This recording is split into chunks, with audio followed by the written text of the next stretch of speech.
تفسیر دیکھیے، تیسرا پارہ ہے، سورۃ البقرہ ہے آپ کے پاس، آیت نمبر 274 سے ہے۔ اعوذ باللہ من الشیطان الرجیم الذين ينفقون اموالهم بالليل والنهار سرا وعلانية فلهم اجرهم عند ربهم ولا خوف عليهم ولا هم يحزنون۔ وہ لوگ جو اپنے اموال رات اور دن چھپے اور کھلے خرچ کرتے ہیں، سو ان کے لیے ان کا اجر ان کے رب کے پاس ہے، ان پر نہ کوئی خوف ہے اور نہ وہ غمگین ہوں گے۔ یہاں تک آپ نے دیکھا 14 آیات میں صدقے کا بیان تھا، اس کے بعد سود کو حرام قرار دیا گیا ہے۔ جب صدقے کی تاکید فرمائی تو قرض دینا تو بالاولیٰ ضروری ٹھہرا، اور قرض پر سود کیوں لیا جائے، سوال یہ پیدا ہوتا ہے۔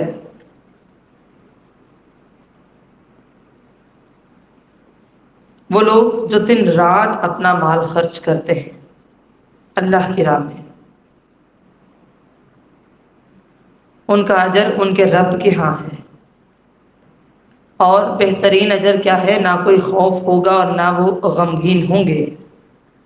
یہاں پر صدقہ کرنے والوں کی تعریف کی گئی ہے۔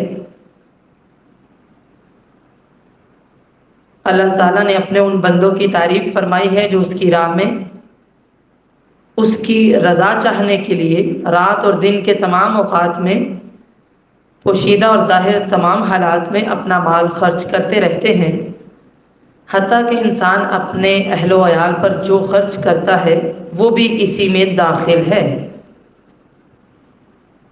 صحیح بخاری میں ہے کہ نبی مکرم صلی اللہ علیہ وسلم نے حضرت سعد بن ابی وقاص سے اس وقت فرمایا جب کہ وہ مریض تھے، اور آپ نے ان کی فتح مکہ کے سال میں، اور ایک روایت میں ہے کہ آخری جو خطبہ حج دیا گیا اس کے سال میں عیادت فرمائی، اور فرمایا وَلَسْتَ تُنْفِقُ نَفَقَةً تَبْتَغِي بِهَا وَجْهَ اللَّهِ إِلَّا أُجِرْتَ بِهَا، تم اللہ تعالیٰ کی رضا کے لیے جو بھی خرچ کرو گے اس سے تمہیں اجر دیا جائے گا، حتیٰ کہ اس لقمے سے بھی جو تم اپنی بیوی کے منہ میں ڈالتے ہو،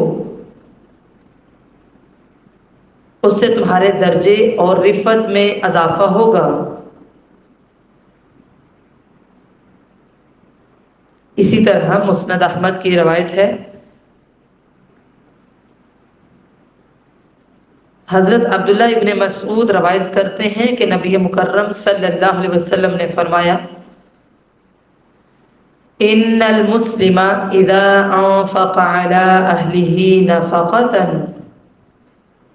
وهو يحتسبها كانت له صدقة، مسلمان جب اپنے اہل و عیال پر ثواب کی نیت سے خرچ کرتا ہے تو وہ بھی اس کے لیے صدقہ ہے۔ لہذا اجر کیا ہے، ان کا صلہ ان کے رب کے پاس ہے۔ نیکی اور اطاعت کے کاموں میں انہوں نے جو بھی خرچ کیا اس کا صلہ اللہ تعالیٰ انہیں قیامت کے دن عطا فرمائے گا، اور ان کو قیامت کے دن نہ کسی طرح کا خوف ہوگا اور نہ ہی وہ غمگین ہوں گے۔ الذين يأكلون الربا لا يقومون إلا كما يقوم الذي يتخبطه الشيطان من المس ذلك بأنهم قالوا إنما البيع مثل الربا وأحل الله البيع وحرم الربا فمن جاءه موعظة من ربه فانتهى فله ما سلف وَأَمْرُهُ إِلَى اللَّهِ وَمَنْ عَادَ فَأُولَئِكَ أَصْحَابُ النَّارِ هُمْ فِيهَا خَالِدُونَ۔ وہ لوگ جو سود کھاتے ہیں کھڑے نہیں ہوں گے مگر جیسے وہ شخص کھڑا ہوتا ہے جسے شیطان نے چھو کر خبتی بنا دیا ہو۔ یہ اس لیے کہ انہوں نے کہا تجارت تو سود ہی کی طرح ہے، حالانکہ اللہ تعالیٰ نے تجارت کو حلال کیا ہے اور سود کو حرام کیا ہے۔ پھر جس کے پاس اس کے رب کی طرف سے کوئی نصیحت آئے، پس وہ باز آ جائے تو جو پہلے ہو چکا وہ اسی کا ہے، اور اس کا معاملہ اللہ کے سپرد ہے، اور جو دوبارہ ایسا کرے تو وہی آگ والے ہیں، وہ اس میں ہمیشہ رہنے والے ہیں۔ الذین یأکلون الربا، اس میں الربا کا لفظی معنی بڑھنا، زیادہ ہونا ہے، جیسے سورۃ الحج آیت نمبر 5 میں آتا ہے فَإِذَا أَنزَلْنَا عَلَيْهَا الْمَاءَ اهْتَزَّتْ وَرَبَتْ، پھر جب ہم اس پر پانی اتارتے ہیں تو وہ فصلیں لہلہاتی ہیں اور ابھرتی ہیں۔ شریعت کی اصطلاح میں قرض دے کر اصل مال سے جو زیادہ لیا جاتا ہے اسے ربا کہتے ہیں، یعنی کسی قرض پر بغیر کسی مالی معاوضہ کے محض مہلت بڑھا دینے کی بنا پر زیادہ حاصل کیا جائے۔ سود خور قیامت کے دن پاگل ہو کر اٹھیں گے، دنیا میں بے پناہ حرص کی وجہ سے، یعنی لالچ کی وجہ سے ان کی یہ حالت ہوگی۔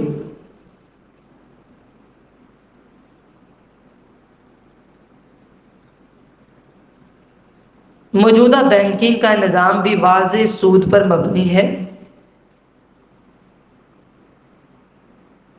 سیونگ اکاؤنٹ ہے، پی ایل ایس تو واضح سود ہے،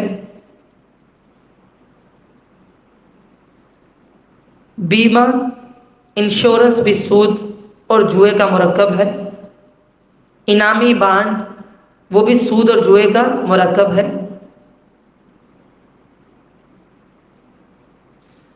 سود خواہ کوئی ذاتی ضرورت کے لیے لے یا تجارت کے لیے، جب اللہ تعالیٰ نے حرام کر دیا ہے تو وہ ہر طرح سے حرام ہے۔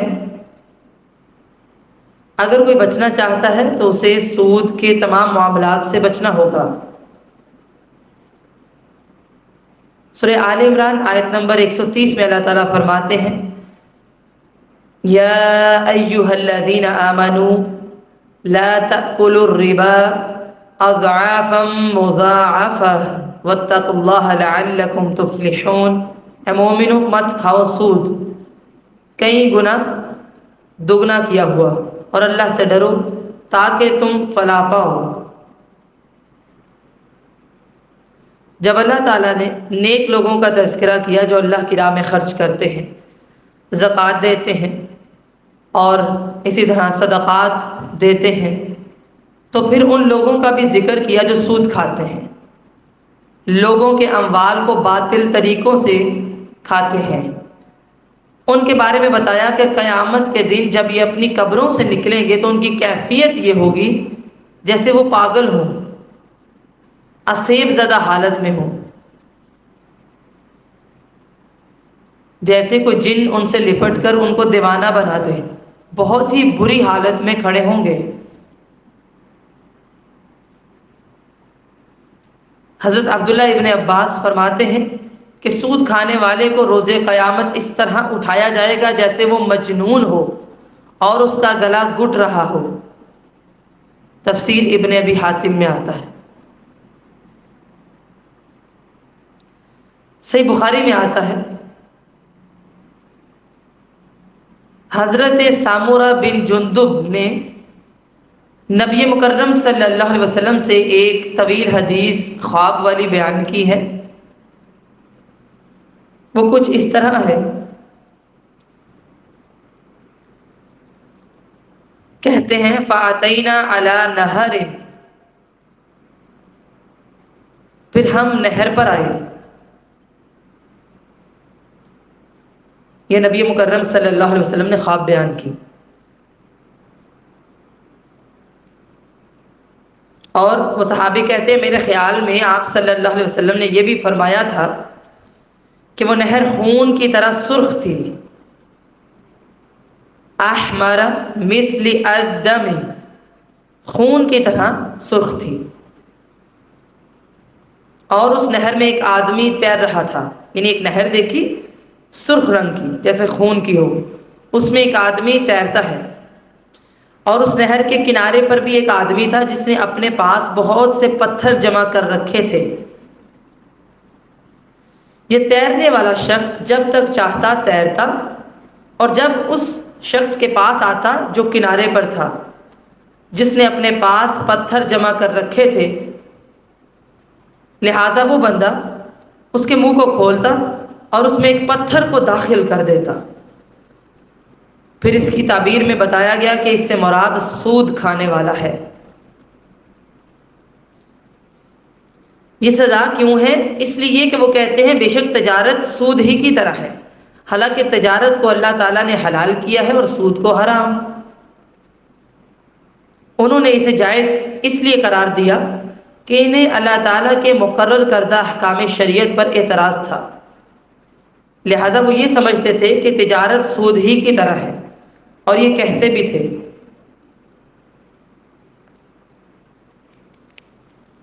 یعنی جب تجارت سود ہی کی طرح ہے تو پھر اس کو حرام اور اس کو حلال کیوں قرار دیا گیا؟ ان کا یہ اعتراض شریعت پر تھا کہ یہ جب دونوں چیزیں ایک جیسی ہیں تو پھر ایک حلال اور دوسری حرام کیوں؟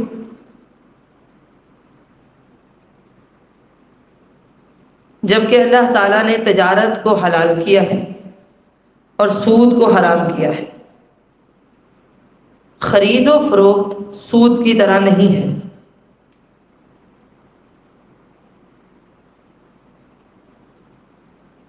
آج کل کفار کی تہذیب سے متاثر لوگ سود کو ایک کاروبار سمجھتے ہیں، حالانکہ تجارت اور سود میں واضح کئی فرق ہیں، جن میں سے بڑا اور بنیادی فرق یہ ہے کہ اللہ تعالیٰ نے تجارت کو حلال کیا ہے اور سود کو حرام.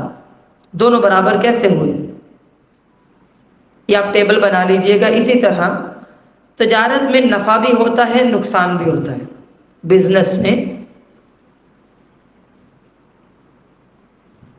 جبکہ سود میں صرف نفع ہی نفع ہو سکتا ہے، نقصان نہیں.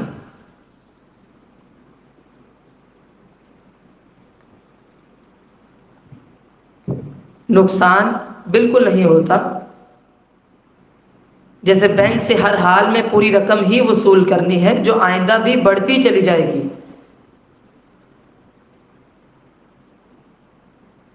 سود ظلم کی ایک بدترین شکل ہے.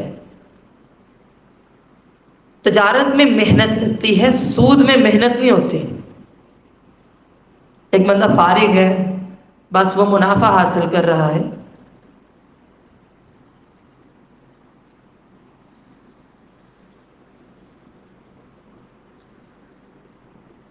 یتخبطہ الشیطان من المس، شیطان کا آدمی کو نقصان پہنچانا، خصوصاً اس کے دماغ پر حملہ آور ہونا، کئی آیات سے اور کئی احادیث سے ثابت ہے. مثلاً سورۃ المؤمنون آیت نمبر 97 میں آتا ہے من ہمزات الشیاطین، کہ ہم اللہ تعالیٰ کی پناہ طلب کرتے ہیں شیطان ہمیں اکسائے. یعنی شیطان اکساتا بھی ہے. اسی طرح سورۃ الانعام آیت نمبر 71 میں آتا ہے کالذی استہوتہ الشیاطین فی الارض حیران، اس شخص کی طرح جسے شیطانوں نے زمین میں بہکا دیا اور وہ حیران ہے. نمبر 1، شیطان اکساتے بھی ہیں، چوکے مارنا، غصہ دلانا. نمبر 2، تکلیف یا بیماری میں بھی مبتلا کر دیتے ہیں. جیسے سورہ صاد آیت نمبر 41 میں آتا ہے انی مسنی الشیطان بنصب وعذاب، بے شک شیطان نے مجھے بڑا دکھ اور تکلیف پہنچائی ہے.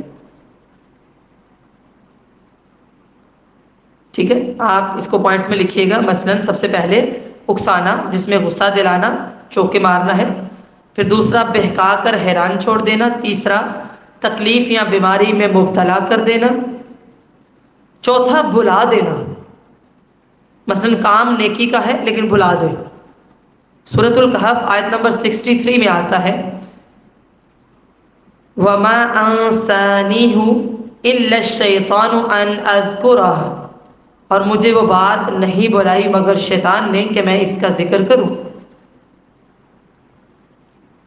اور بخاری کی روایت ہے، نبی مکرم صلی اللہ علیہ وسلم نے فرمایا شیطان انسان میں خون کی گردش کی طرح گردش کرتا ہے۔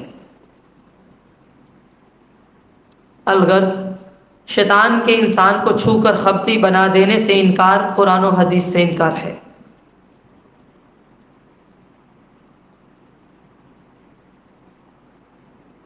ٹھیک ہے، لہذا ایسا ممکن ہے۔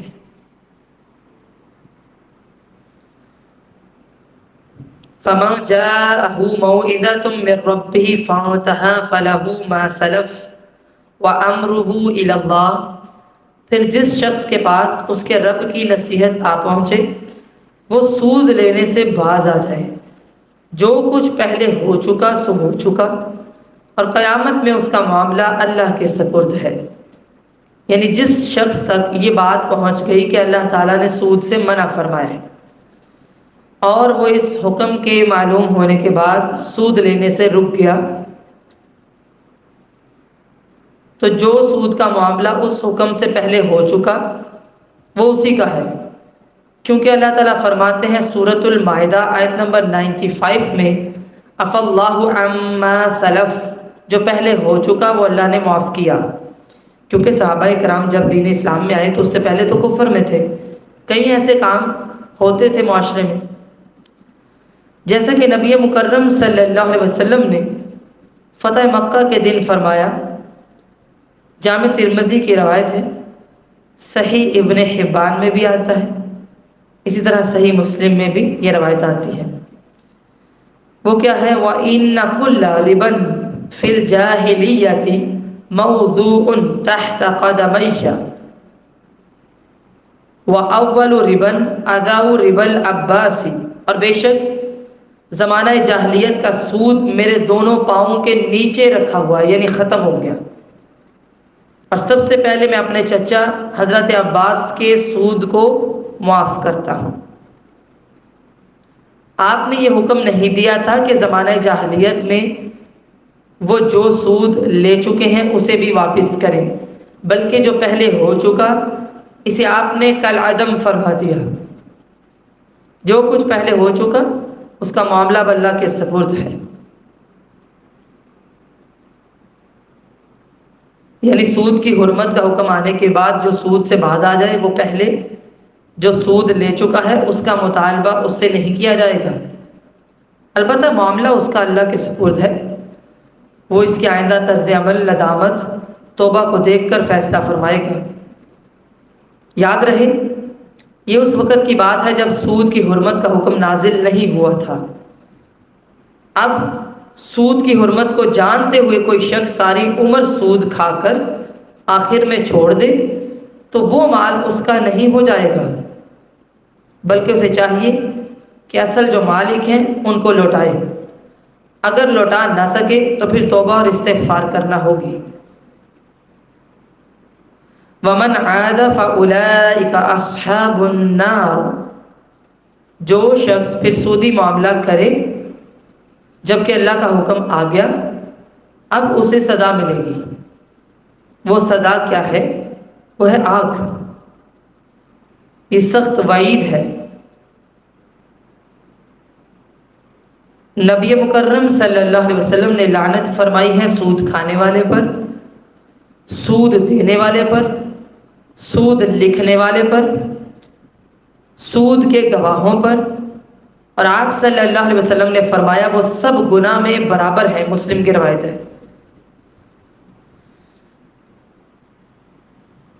بعض نے ومن عادہ کے یہ معنی کیے ہیں کہ حرام قرار دیے جانے کے بعد بھی اگر کوئی تجارت اور سود کو برابر قرار دے گا اور سود کو حلال سمجھ کر کھائے گا تو ایسا شخص چونکہ کافر ہے اس لیے اسے ہمیشہ کے لیے دوزخی قرار دیا ہے۔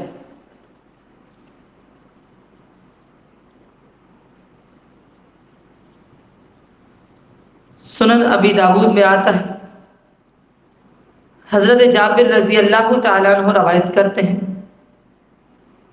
انہوں نے کہا جب یہ آیت نازل ہوئی الذین یأکلون الربا لا یقومون الا کما یقوم الذی یتخبطہ الشیطان من المس، تو نبی مکرم صلی اللہ علیہ وسلم نے فرمایا جو شخص بٹائی پر زمین دینے کو ترک نہ کرے تو وہ اللہ اور اس کے رسول سے جنگ کے لیے تیار ہو جائے۔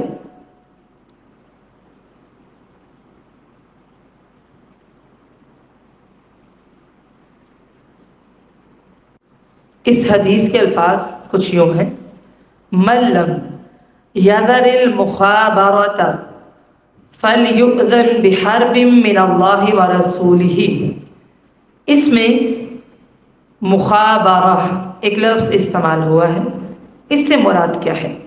زمین کی پیداوار کے کچھ حصے مثلا ثلث، ٹھیک ہے، دینے کی شرط پر کھیتی باڑی کرنا کہ یہ آپ کا ہے حصہ پکا، ٹھیک ہے، نفع یا نقصان نہیں ہے، یہ پکی شرط ہے۔ یا پھر ایسے بھی تجارت ہوتی تھی کہ کھجور کے درختوں پر لگی ہوئی تر و تازہ کھجوروں کو خشک کھجوروں کے عوض خریدا جاتا تھا، پیسے نہیں ہوتے تھے نا، تازہ کھجوریں ایک طرف اور دوسری طرف خشک کھجوریں، اور یہ لین دین ہو رہا ہے، ٹھیک ہے۔ اسی طرح ایک تجارت یہ بھی تھی کہ خوشوں میں موجود دانے ہوتے ہیں نا، ٹھیک ہے، ان کو زمین پر جو خشک دانے ہوتے ہیں ان کا ڈھیر لگایا ہوتا ہے، ایک ہے خوشے کے اندر، ایک ہے کہ خوشے سے باہر، ٹھیک ہے، ان کا آپس میں لین دین کرنا۔ سمجھ آ گئی بات کی؟ لہذا ایسی تمام اشیاء کو اس لیے حرام قرار دیا گیا تاکہ سود کا خاتمہ کیا جا سکے، کیونکہ خشک ہونے سے قبل دونوں چیزوں کے برابر ہونے کو معلوم نہیں کیا جا سکتا۔ سود کا مسئلہ بہت سے اہل علم کے لیے ایک مشکل مسئلہ ہوتا ہے۔ حضرت عمر بن خطاب فرمایا کرتے تھے کہ 3 مسئلے ایسے ہیں کہ میری خواہش ہے کہ کاش رسول اللہ صلی اللہ علیہ وسلم نے ان کے بارے میں ایسا واضح حکم فرمایا ہوتا جس سے ہم مطمئن ہو جاتے۔ دادا کا وراثت میں حصہ، کلالہ کا وراثت میں حصہ، اور ربا سے متعلق بعض مسائل، ٹھیک ہے، یہ صحیح بخاری میں آتا ہے۔ اس میں حضرت عمر کا اشارہ ان بعض مسائل کی طرف ہے جن میں سود کا شائبہ ہے، ٹھیک ہے، لیکن شریعت اس بات کی گواہ ہے ہر وہ چیز جو حرام ہو تو جو چیز اس کا وسیلہ بنے وہ بھی حرام ہوگی، کیونکہ جو چیز حرام کا سبب بنے وہ بھی حرام ہے۔ صحیح بخاری میں ایک روایت آتی ہے کہ نبی مکرم صلی اللہ علیہ وسلم نے فرمایا ان الحلال بین، بے شک حلال واضح ہے، وان الحرام بین، اور حرام بھی واضح ہے، وبین ذلک امور مشتبہات، اور ان کے درمیان بہت سے امور متشابہ ہیں۔ لہذا جو شبہات سے بچ گیا اس نے اپنے دین کو، اپنی عزت کو محفوظ کر لیا، اور جو شبہات میں پڑ گیا واقع فی الحرام، تو وہ حرام میں پڑ گیا۔ جس طرح کہ وہ چرواہا جو چراگاہ کے ارد گرد اپنے جانور چراتا ہے، ہو سکتا ہے آہستہ آہستہ وہ چراگاہ میں ہی چلا جائے۔ اسی طرح جامع ترمذی کی روایت ہے، نبی مکرم صلی اللہ علیہ وسلم نے فرمایا دع ما یریبک الی ما لا یریبک، جس چیز میں شک ہو اسے چھوڑ دو اور جس میں شک نہ ہو اسے لے لو۔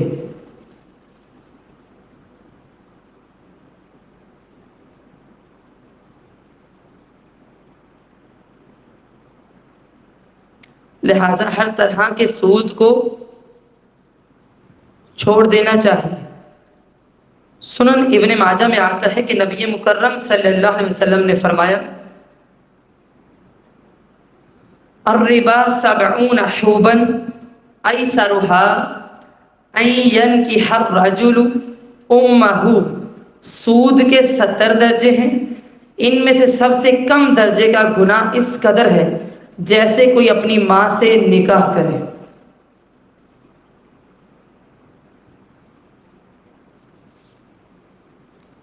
اب آپ کو پتہ چلے گا یہ کتنا کبھی عمل ہے۔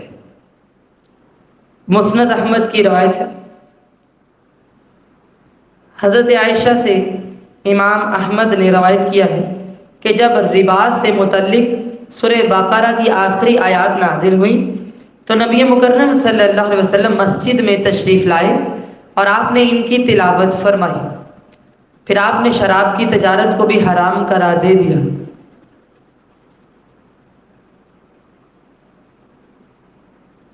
اسی طرح صحیح بخاری میں آتا ہے، نبی مکرم صلی اللہ علیہ وسلم نے یہ بھی فرمایا، لعن اللہ الیہود، اللہ لعنت فرمائے یہودیوں پر، ان کے لیے چربیوں کو حرام قرار دے دیا گیا تو انہوں نے انہیں پگھلایا اور انہیں بیچ کر ان کی قیمت کو کھانا شروع کر دیا۔ یعنی ہمیں بھی سمجھایا جا رہا ہے کہ سود کھانے والا، کھلانے والا، گواہی دینے والا، لکھنے والا، سب پر اللہ کی لعنت ہے۔ حدیث میں یہ الفاظ آئے ہیں صحیح مسلم میں کہ آپ صلی اللہ علیہ وسلم نے فرمایا، لعن اللہ آکل الربا وموکلہ وشاہدیہ وکاتبہ، سود کھانے والا، کھلانے والا، گواہی دینے والے، لکھنے والے، سب پر اللہ کی لعنت ہے۔ لہذا جو گواہی دے، سودی دستاویز کو لکھتا ہے، ان سب پر کیا ہے؟ اللہ کی لعنت ہے۔ لہذا یہ بات ہمیں سمجھنی چاہیے کہ یہ کبیرہ گناہ ہے جس میں خیر کبھی نہیں ہو سکتی۔ یمحق اللہ الربا ویربی الصدقات واللہ لا یحب کل کفار اثیم، اللہ تعالیٰ سود کو مٹاتا ہے اور صدقات کو بڑھاتا ہے، اور اللہ کسی ایسے شخص سے محبت نہیں رکھتا جو سخت ناشکرا اور سخت گناہ گار ہو۔ یعنی سود کا مال بظاہر جتنا بھی بڑھ جائے حقیقت میں نہیں بڑھتا۔ سورہ الروم آیت نمبر 39 میں آتا ہے، اللہ تعالیٰ فرماتے ہیں، وَمَا آتَيْتُم مِّن رِّبًا لِّيَرْبُوَ فِي أَمْوَالِ النَّاسِ فَلَا يَرْبُو عِندَ اللَّهِ، اور جو کوئی سودی قرض تم اس لیے دیتے ہو کہ لوگوں کے اموال میں بڑھ جائے تو وہ اللہ کے ہاں نہیں بڑھتا۔ مسند احمد میں آتا ہے کہ نبی مکرم صلی اللہ علیہ وسلم نے فرمایا، سود خواہ کتنا ہی بڑھ جائے انجام اس کا قلت ہی ہوگا، کمی ہی آئے گی۔ وجہ یہ ہے کہ اللہ تعالیٰ سودی مال میں خیر و برکت عطا نہیں فرماتا۔ چنانچہ سود خور پر دنیا بھی لعنت بھیجتی ہے اور آخرت میں بھی اسے وہ سزا ملے گی جو کسی دوسرے مجرم کو نہیں ملے گی۔ اس کے مقابلے میں اللہ تعالیٰ صدقات کو بڑھاتا ہے اور ان میں خیر و برکت ہوتی ہے۔ اس مقام پر اللہ تعالیٰ نے سود کو بالکل سے ایک طرح ختم کر دیا ہے کہ یہ برکت سے محروم کر دیتا ہے، اس سے وہ نفع حاصل نہیں ہو سکتا، دنیا میں بھی سزا ملتی ہے اور قیامت کے دن بھی عذاب ہوگا۔ سورۃ المائدہ آیت نمبر 100 میں اللہ تعالیٰ فرماتے ہیں 100 میں، قُل لَا يَسْتَوِي الْخَبِيثُ وَالطَّيِّبُ وَلَوْ أَعْجَبَكَ كَثْرَةُ الْخَبِيثِ، اے نبی صلی اللہ علیہ وسلم آپ کہہ دیجئے کہ ناپاک اور پاک برابر نہیں ہو سکتے، اگرچہ ناپاک کی زیادتی کثرت آپ کو اچھی ہی لگے۔ اسی طرح سورہ انفال آیت نمبر 37 میں اللہ تعالیٰ فرماتے ہیں، وَيَجْعَلَ الْخَبِيثَ بَعْضَهُ عَلَى بَعْضٍ فَيَرْكُمَهُ جَمِيعًا فَيَجْعَلَهُ فِي جَهَنَّمَ اور ناپاک کو ایک دوسرے پر رکھ کر وہ سب کو ایک ڈیر بنا دے، پھر اس کو دوزخ میں ڈال دے۔ لہذا اللہ تعالیٰ سود کو نابود یعنی بے برکت کرتا ہے، چاہے وہ جتنا بھی بڑھ جائے اس کا انجام قلت ہی ہے۔ الربا وَإِن كَثُرَ فَإِنَّ عَاقِبَتَهُ تَصِيرُ إِلَىٰ كُلٍّ، سود اگرچہ زیادہ ہی ہو، انجام کیا ہے؟ بہرحال قلت ہی، کمی آئے گی۔ اس کے برعکس اللہ تعالیٰ تو کہتے ہیں دو مال۔ سود انسان کیوں لیتا ہے؟ کہ مال بڑھے۔ اللہ تعالیٰ فرماتے ہیں مال بڑھانا ہے صدقہ دو، خرچ کرو۔ اللہ تعالیٰ صدقات کی اس طرح پرورش کرتا ہے جس طرح تم اپنے گھوڑے کے بچے کی کرتے ہو۔ وَيُرْبِ الصَّدَقَاتِ، خیرات کو اللہ تعالیٰ برکت کے ساتھ بڑھاتا ہے، پروان چڑھاتا ہے۔ ایک قول یہ بھی ہے کہ انہیں پالتا ہے۔ صحیح بخاری میں آتا ہے کہ نبی مکرم صلی اللہ علیہ وسلم نے فرمایا من تصدق بعدل تمرۃ من کسب طیب، جو شخص پاک کمائی میں سے ایک کھجور کے برابر بھی صدقہ کرے، ولا يقبل اللہ الا الطیب، اور اللہ تعالیٰ پاک مال ہی قبول فرماتا ہے، وَإِنَّ اللَّهَ يَتَقَبَّلُهَا بِيَمِينِهِ، اللہ تعالیٰ اسے اپنے دائیں ہاتھ سے قبول فرماتا ہے۔ ثم پھر کیا کرتا ہے؟ يُرَبِّيهَا لِصَاحِبِهِ كَمَا يُرَبِّي أَحَدُكُمْ فَلُوَّهُ حَتَّى تَكُونَ مِثْلَ الْجَبَلِ، پھر اسے صدقہ کرنے والے کے لیے اس طرح پالتا ہے جس طرح تم میں سے کوئی اپنے گھوڑے کے بچے کی پرورش کرتا ہے، حتیٰ کہ وہ کھجور کے برابر صدقہ پہاڑ کے برابر ہو جاتا ہے۔ یہ صحیح بخاری میں آتا ہے۔ لہذا اگر آپ چاہتے ہیں کوئی چیز بڑھے، خرچ کرنا سیکھیے۔ واللہ لا يحب كل کفار اثیم، اللہ تعالیٰ کسی ناشکرے کو، گناہ گار کو پسند نہیں کرتا، دوست نہیں رکھتا جو دل کے اعتبار سے ناشکرہ ہو اور قول اور فعل کے اعتبار سے گناہ گار ہو۔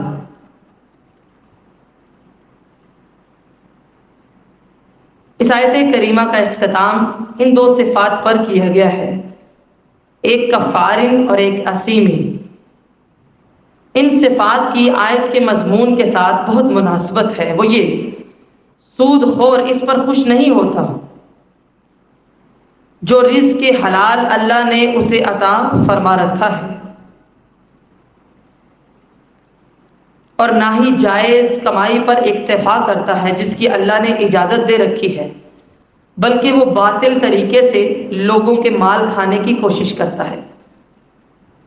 اس لیے کمائی کے مختلف ناپاک طریقے اختیار کرتا ہے، گویا وہ اللہ کی نعمت کا انکار کر رہا ہے، اور لوگوں کے مال باطل طریقے سے کھانے کی وجہ سے وہ ظالم بھی ہے اور گناہ گار بھی ہے۔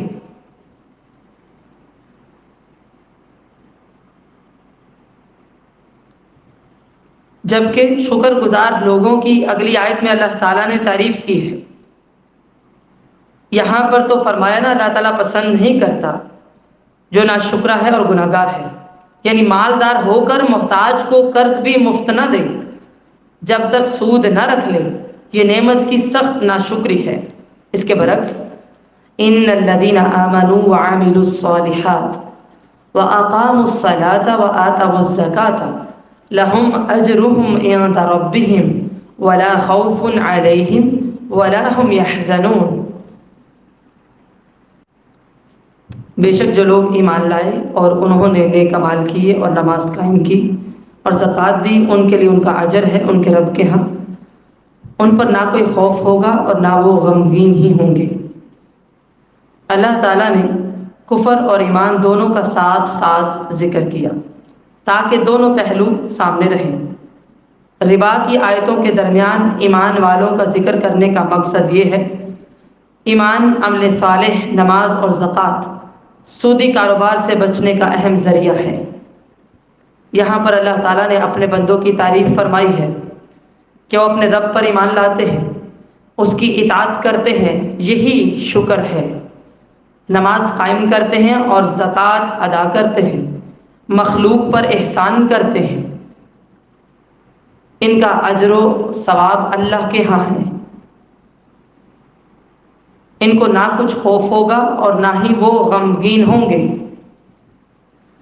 یا ایھا الذین آمنوا اتقوا اللہ وذروا ما بقی من الربا ان کنتم مؤمنین، اے مومنو اللہ سے ڈرو اور سود میں سے جو باقی ہے اس کو چھوڑ دو اگر تم مومن ہو۔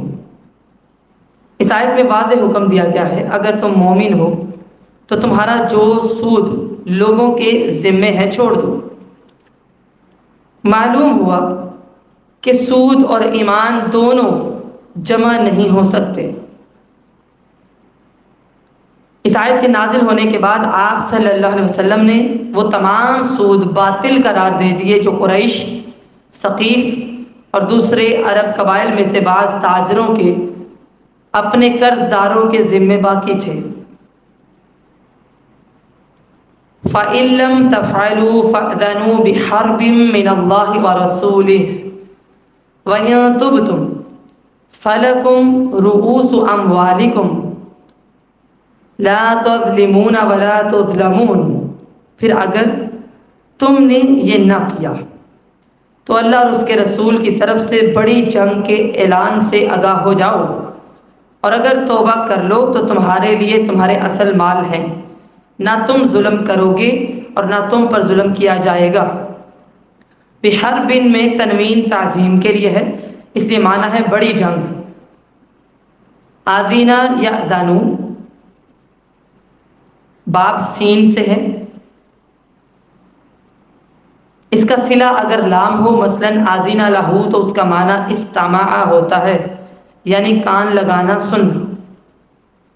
اگر آذینہ بھی ہو تو اس کا معنی عالمہ بھی ہوتا ہے، یعنی جاننا، آگاہ ہونا، خبردار ہونا۔ یعنی اگر تم نے سود نہ چھوڑا تو اللہ اور اس کے رسول کی طرف سے اعلان جنگ سے آگاہ اور خبردار ہو جاؤ۔ یہ وہ وعید ہے جو اللہ اور اس کے رسول کی طرف سے دوسرے کسی جرم کے بارے میں اتنے واضح الفاظ میں نہیں دی گئی۔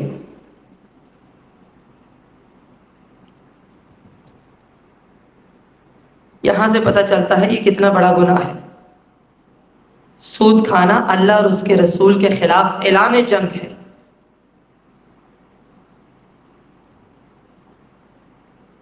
قیامت کے دن کہا جائے گا کہ جنگ کے لیے تم تیار ہو جاؤ۔ حضرت عبداللہ ابن عباس اس آیت کے بارے میں روایت کرتے ہیں، تفسیر طبری میں آتا ہے کہ جو شخص سود پر قائم رہے اور اس سے باز نہ آئے تو مسلمانوں کے حکمران پر یہ فرض ہے کہ اس سے توبہ کرائے، اگر وہ باز آ جائے تو بہت خوب، ورنہ اس کی گردن اڑا دے۔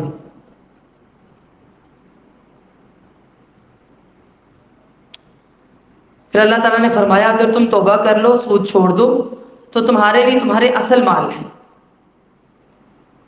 نہ تم کسی پر ظلم کرو کہ تم ان سے زیادہ لے لو، اور نہ تم پر ظلم کیا جائے کہ تمہیں اصلی رقم بھی نہ دی جائے، لہٰذا اپنی اصلی رقم کسی کمی بیشی کے بغیر لے سکتے ہو۔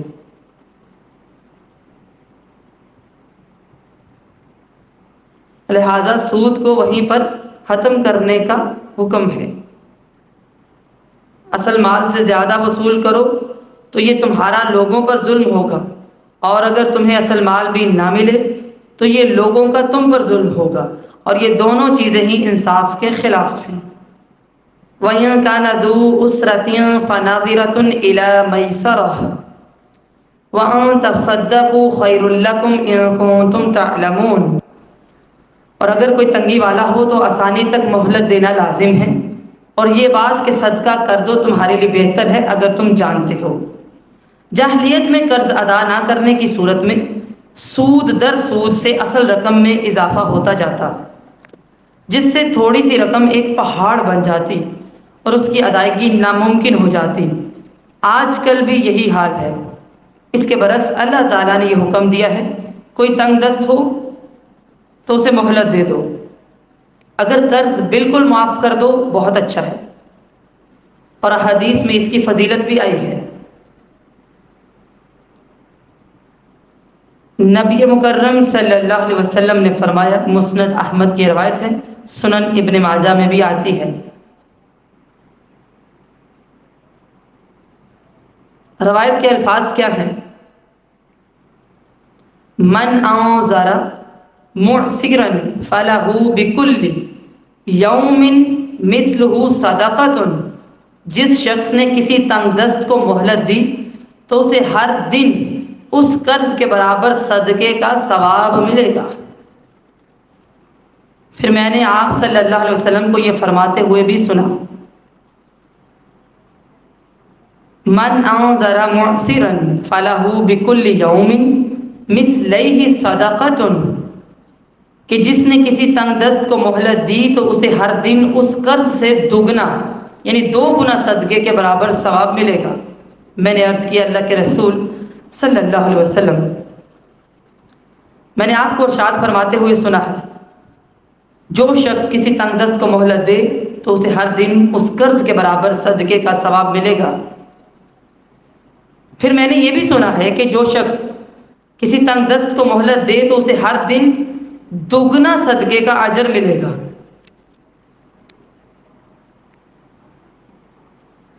تو آپ صلی اللہ علیہ وسلم نے فرمایا، قرض چکانے کی مدت تک تو اسے قرض کے برابر صدقے کا ثواب ملے گا، اگر وہ بندہ قرض ادا نہ کروائے، زیادہ مہلت دے دی، تو پھر 2 گنا صدقے کے برابر اجر ملے گا۔ مثلا کسی نے آپ سے 3000 روپے ادھار لیے، روزانہ آپ نے 10 دن کے لیے دیے، آپ کو روزانہ 3000 روپے کا اجر مل رہا ہے کہ آپ نے صدقہ کیا اتنا روزانہ، ٹھیک ہے؟ اور اگر وہ کہتا ہے مزید 5 دن دے دیں تو روزانہ اگلے 5 دن میں کتنا اجر ہے؟ 6000 کا، ڈبل ہو گیا، ٹھیک ہے؟ لہٰذا ہمیں مدد کے لیے کچھ رقم ضرور رکھنی چاہیے اور کرنی بھی چاہیے، اسی لیے حدیث میں اس کی بہت زیادہ فضیلت آئی ہے۔ حدیث میں آتا ہے، نبی مکرم صلی اللہ علیہ وسلم نے فرمایا، مسند احمد کی روایت ہے،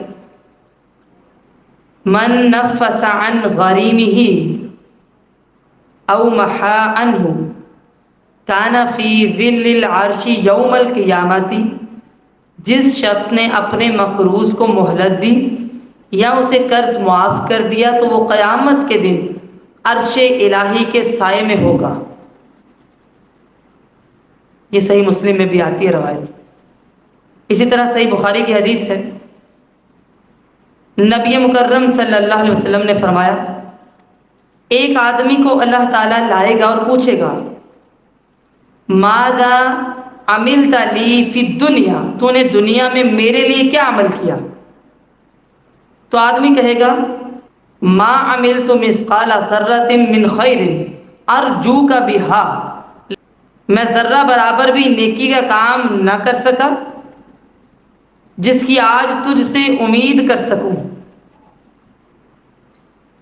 وہ 3 بار یہ عرض کرے گا اور تیسری مرتبہ کہے گا، یا اللہ تو نے دنیا میں مجھے بہت مال دے رکھا تھا اور میں لوگوں سے خرید و فروخت کرتا تھا اور میری عادت تھی کہ میں درگزر سے کام لیتا تھا، خوشحال سے بھی آسان معاملہ کرتا اور تنگ دست کو مہلت دے دیا کرتا تھا۔ تو اللہ تعالیٰ فرمائے گا، میں اس بات کا تجھ سے زیادہ حقدار ہوں اے فرشتوں، میرے بندے سے تم بھی درگزر کرو، تو اس کو معاف کر دیا جائے گا۔ پتہ چلا کہ ہمیں قرض بھی دینا چاہیے اور مہلت بھی دینی چاہیے، یہ ایک بہترین نیکی ہے۔ وَاتَّقُوا يَوْمًا تُرْجَعُونَ فِيهِ إِلَى اللَّهِ ثُمَّ تُوَفَّى كُلُّ نَفْسٍ مَا كَسَبَتْ وَهُمْ لَا يُظْلَمُونَ، اور اس دن سے ڈرو جس میں تم اللہ کی طرف لوٹائے جاؤ گے پھر ہر شخص کو پورا دیا جائے گا جو اس نے کمایا، اور ان پر ظلم نہیں کیا جائے گا۔ اس آیت میں اللہ تعالیٰ نے اپنے بندوں کو دنیا کے زوال پذیر ہونے اور اس کے اموال وغیرہ کے فانی ہونے اور آخرت میں اللہ کے سامنے پیش ہونے اور ہر عمل کے محاسبے اور اس کی جزا اور سزا ہونے کے ساتھ نصیحت فرمائی ہے۔ سنن الکبریٰ میں آتا ہے، حضرت عبداللہ ابن عباس فرماتے ہیں قرآن مجید میں سب سے آخر میں جو آیت اتری وہ یہ ہے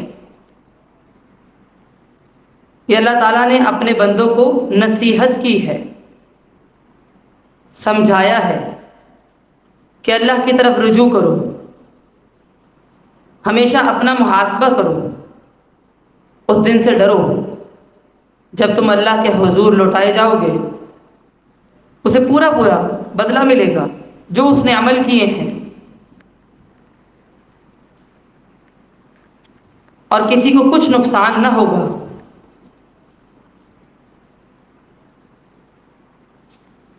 سبحانک اللہم و بحمدک نشہد ان لا الہ الا انت نستغفرک و نتوب الیک، والسلام علیکم ورحمۃ اللہ وبرکاتہ۔